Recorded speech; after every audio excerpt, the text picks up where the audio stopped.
All of tonight's rescues are true stories. We've sometimes used actors and stuntmen, but everything you see is based on the accounts of the people involved. They've helped us to reconstruct the events as they happened.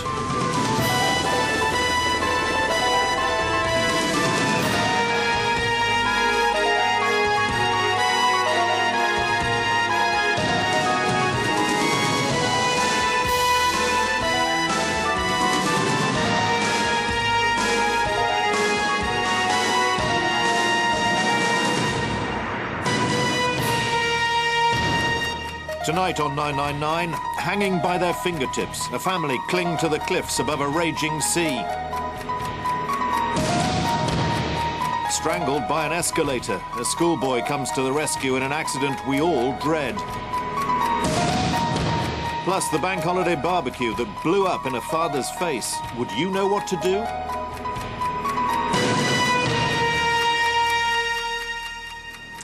The beaches around Newquay and Cornwall are famously popular with holidaymakers, but they can be death traps for the unwary. If you get caught by the tide, these enormous cliffs make escape almost impossible. Last year, 16-year-old Theo Waywood, his father and his stepmother, were walking along this beach, heading for Newquay around the headland. The tide was racing in, but they thought they'd be okay because they got a guidebook which said if they got cut off, they could scramble onto the rocks for safety. It wasn't to be that simple. When they did get cut off, they found that escaping one danger just led to another.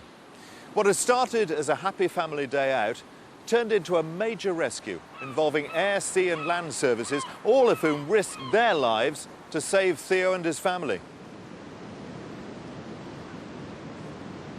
We set off in the morning at about 9 o'clock. And we were hoping to walk to Newquay. As we were walking along, we knew the tide was coming in. We kept on thinking that around the next headland, there'd be a way up. Help! We came to a rock pool. That was really the point where we had to decide whether we were going to go on or turn back.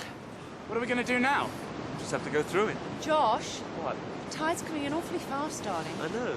Perhaps we should go back. Well, that beach over there looks okay. I took my shoes and socks off and started going into the rock pool. A lot of people come down on holiday and it's a strange environment. They're probably not quite aware, like local people are, of what the dangers are.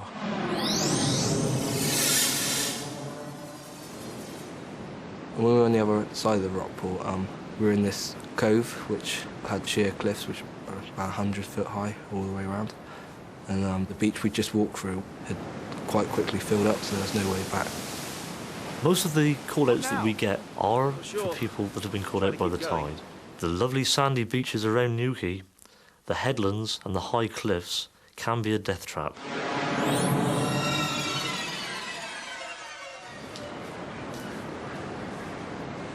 Climb up to the grass and work our way along. Well, we should be able to get up. Yeah, I can make that. Are you going to put your shoes on? No, I'll be able to grip better with bare feet. Well, be careful. I went up first because I'm probably the best climber out of us three. The first bit was quite easy and there was like a good foothold.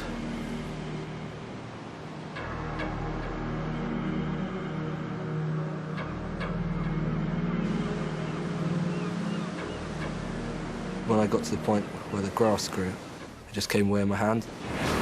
Theo! Help! Hang on, Theo! Hang on! I'm coming! I'm slipping! There was about a 7 or 8 foot bit of rock which was on the same angle as I was, and after that was sort of overhang drop down onto the boulders at the bottom.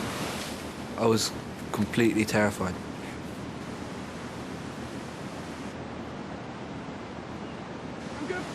Jenny reached up from where she was because she had a better foothold and supported my foot with her hand. I felt a lot safer once she'd done that, but I was sort of worried if she could have slipped herself. Whilst Jenny was supporting my foot, my dad started to climb up. He was about halfway up, and I'm not sure whether he lost his hand grip or his foot. But he fell back down and just disappeared out of sight over the edge.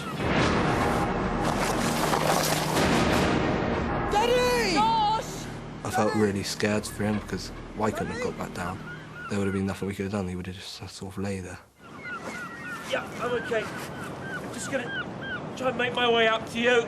When he shouted back, it was a real relief.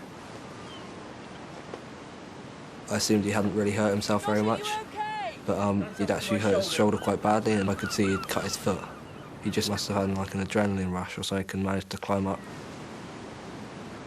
But they were now stuck with no way up and no way down.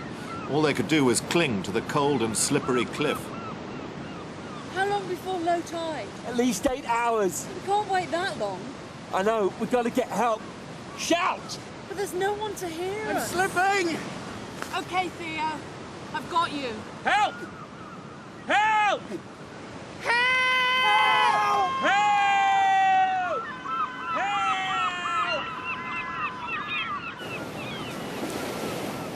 Help! After a couple of minutes of shouting, we just gave up because our voices didn't seem to be raising above the sound of the waves coming in or the wind or anything anyway. Eventually I saw some gulls disturbed from the top of the cliff, and I knew that there must be someone up there. There's some people on the cliff! Help! Help! The Coast Guard! Help! They sort of disappeared again. It's about 5 minutes later they came back and shouted that the Coast Guard was coming.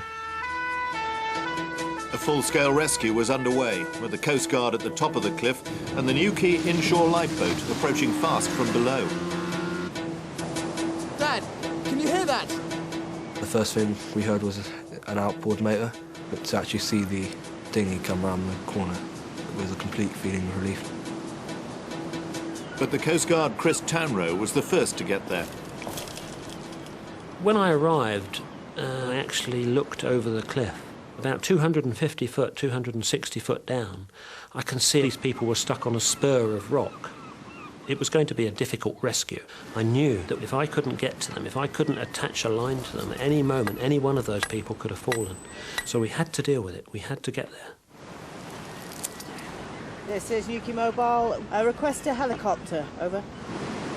When we arrived in the beach, there was quite a bit of sea running, and we turned the boat around.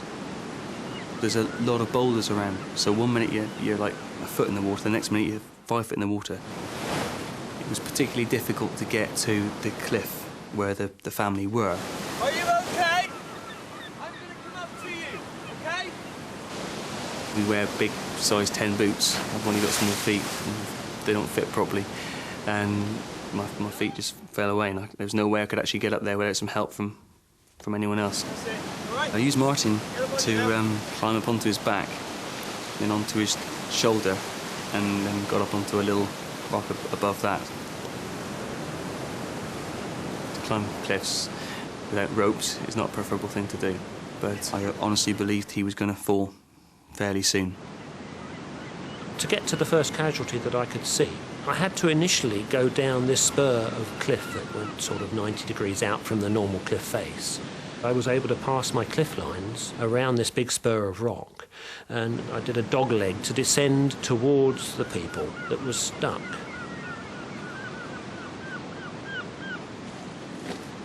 When I arrived there, they were certainly in trouble. You okay, mate? Well, we can't hold on much longer.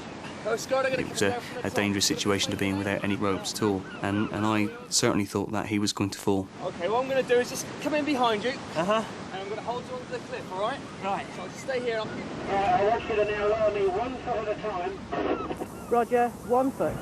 I was quite worried about the situation because as I was being lowered via our radio communication system, if I'd have been lowered too fast or too much, I could have easily knocked them off like a, shall we say, a bowl in a bowling alley. Yeah, lower me another 3 feet. Lower me another 3 feet. When the Coast Guard came down, it was